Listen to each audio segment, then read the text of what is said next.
जो भारत के संविधान में कहा गया है कि ये भारत है, ये धर्मनिरपेक्ष है, तो मैं समझती हूँ इस तरह की परिस्थितियाँ मौजूदा सरकार वोटों के बंटवारे के लिए लाना चाह रही हैं। और मेरा मानना है कि जो मूल मुद्दे हैं अभी देश में, आप लोग देख रहे होंगे लगातार किस तरह हमारे किसान लोग संघर्ष कर रहे हैं और कैसे उन पे हथियारों का प्रयोग हो रहा है और छर्रों का भी प्रयोग हो रहा है और साथ में सैनिक शस्त्रों का भी प्रयोग करने की सरकार सोच रही है।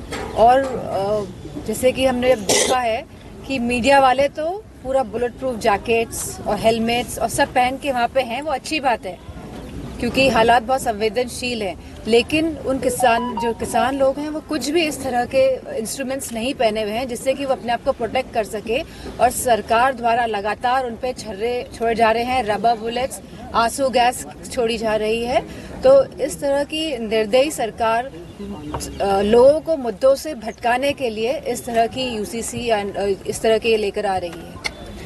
अनुराग ठाकुर ने कहा है कि अगर जैसे पंजाब सरकार जो समर्थन कर रही है किसानों का, तो वो अपने राज्य में एमएसपी क्यों नहीं दे देते? मैं समझती हूँ एमएसपी जब बजट में आनी चाहिए थी, वादा किया था भाजपा की सरकार ने, केंद्र की सरकार ने।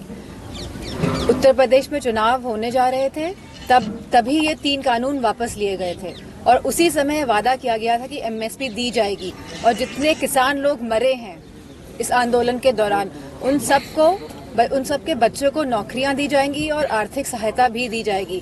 तो सरकार जो कहती है वो उसमें बिल्कुल खरी नहीं उतरती है। अब समय आ गया है कि सरकार जो कहे, उत्तर प्रदेश में कहा गया था कि आवारा पशुओं के बारे में खुद प्रधानमंत्री जी ने कहा था कि वो इस जो प्रॉब्लम है, ये जो लोग जो हमारे जो फार्मर्स हैं जो रोज इसका सामना कर रहे हैं खेतों में, इसका वो निस्तारण करेंगे, लेकिन भाजपा सरकार द्वारा कुछ नहीं किया जा रहा है। और चुनाव आने के समय ये मुद्दे लेके आती है और चुनाव जाते ही ये मुद्दे समाप्त हो जाते हैं।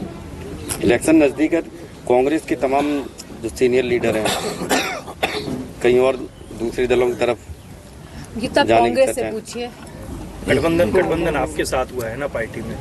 बातचीत अभी भी नहीं, बातचीत कायम है और श्रेष्ठ नेतृत्व में बातचीत लगातार हो रही है और बहुत जल्दी आपको परिणाम सुनने को मिलेगा। बीजेपी कह रही है समाजवादी पार्टी का गठबंधन टूटता हुआ नजर आ रहा है, एक नहीं हो पा रहे हैं। तो बीजेपी को तो खुश होना चाहिए, वो ज्यादा से ज्यादा लोगों को अपने अंदर समाहित करती जा रही है, लेकिन जो जनता के जो मुद्दे हैं वो उन पर बिल्कुल ध्यान नहीं दे पा रही है। अच्छा, जो पीडीए के अनुसार जो वो बनाए गए थे 3 उम्मीदवार आपकी उसमें, लेकिन पल्लवी पटेल ने जया बच्चन जी के और आलोक रंजन जी को लेके विरोध जताया है कि ये पीडीए मैं पल्लवी पटेल जी का बहुत सम्मान करती हूँ और समाजवादी पार्टी से वह विधायक हैं और इससे ज्यादा मैं कुछ नहीं बोलना चाहूँगी। सांसद जी स्वामी प्रसाद मौर्य लगातार चर्चाएं बने हुए हैं, एक पद से उन्होंने इस्तीफा दे दिया। अभी भी मुझे खुशी है कि लगातार मीडिया वाले इस तरह के मुद्दे उठाते हैं और चर्चाएं में बना के रखना देना चाहते हैं, जो मूल मुद्दे हैं उन पे ध्यान नहीं देते हैं।